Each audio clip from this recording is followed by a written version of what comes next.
নমস্কার, কেমন আছো তোমরা সবাই? আশা করছি ভালো আছো। আমিও খুব ভালো আছি। আমার চ্যানেলের নতুন আরেকটি ভিডিওতে সকলকে স্বাগত জানাই। আজ হচ্ছে অন্নপূর্ণা পুজোর আগের দিন। অন্নপূর্ণা পুজো মানে আমাদের এখানে নবান্ন উৎসবকে বোঝায়। শ্বশুরবাড়ি এবং মায়ের বাড়ি দুই জায়গাতেই আমাদের নবান্ন উৎসব কমপ্লিট। এখন এসেছি মামা শ্বশুরের বাড়ি।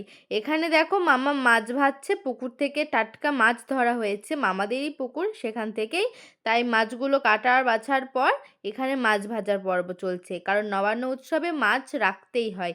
আর এখানে চলছে নানা রকমের সবজি, কারণ যেহেতু শেষে এদের নবান্ন উৎসব, সেই জন্য মানে প্রচুর লোক হবে, সেই জন্য এত এত সবজি বানানো হয়েছে। আর নবান্ন উৎসবে 5 থেকে 7 রকমের ভাজাভাজি তো মাস্ট থাকবেই।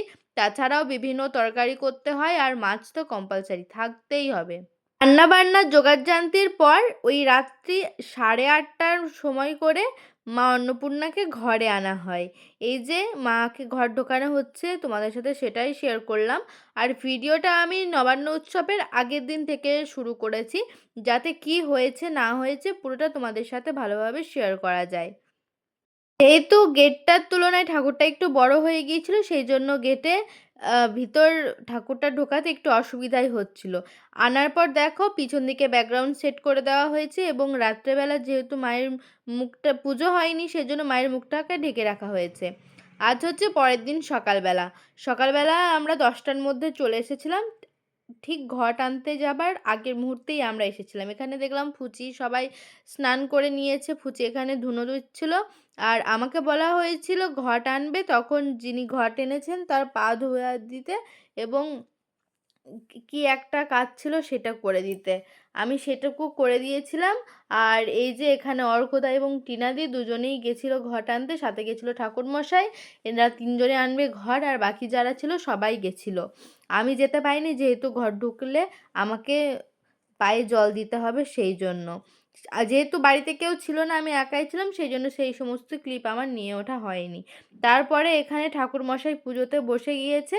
আর একটা কথা বলে রাখি, আমাদের মামার বাড়িতে প্রত্যেক বছরই মা অন্নপূর্ণা পুজো হয়, যত বছর নবান্ন হয়।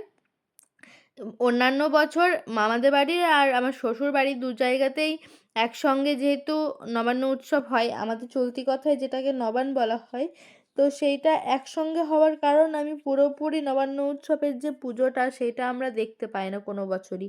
এই বছর এতটা লেটে হওয়ায়, সবার থেকে দেরিতে নবান্ন উৎসবটা হওয়ায়, পুরো পুজোটা কিভাবে হয় না হয় সেটা আমরা দেখতে পেয়েছি। ঠাকুরমশাই এখানে পুজো করছিলেন, আর আমি ভাবলাম কিছু ক্লিপ নিয়ে নিই।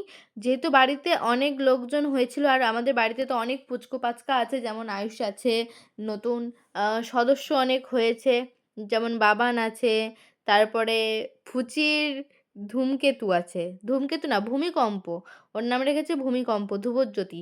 মানে এত মানে যেখানে যাবে সেখানটা একদম মাত করে দেবে, এরকম একটা ব্যাপার। তারপর হচ্ছিল এখানে হোম।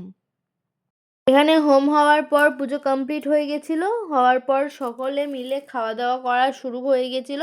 প্রথমে সবাই খেয়েছিল নতুন আতপ চাল। আতপ চাল গুঁড়ো করে আনা হয়েছিল, সেই চালগুলি সাথে নানা রকম মিষ্টি ফল এই সমস্ত কিছু।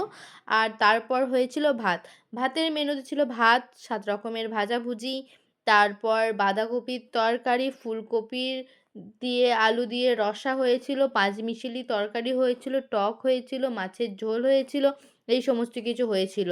আর খুদে খুদে বাচ্চারা দেখো কি সুন্দর ঢাকের তালে নাচ করছে এখানে। আর যেহেতু আমার বরের একটু কাজ পড়ে গেছিলো, সে সাঁইথিয়া গেছিলো, সেই জন্য আজকে সবার লাস্টে খেয়েছি আমরা। আমরা মানে আমি, আমার বর, তারপর দাদা ভাই, এই কজন সবার শেষে খেয়েছি। আমাদের খেতে খেতে প্রায় 4টে বেজে গেছিলো। তো এই ছিল আজকে আমার ভিডিও। কেমন লাগলো তোমরা জানিও। ভালো লাগলে like, comment, share and subscribe করে দিও। দেখা হচ্ছে খুব তাড়াতাড়ি পরবর্তী কোনো ভিডিওতে। ততক্ষণের জন্য সবাই ভালো থেকো, সুস্থ থেকো।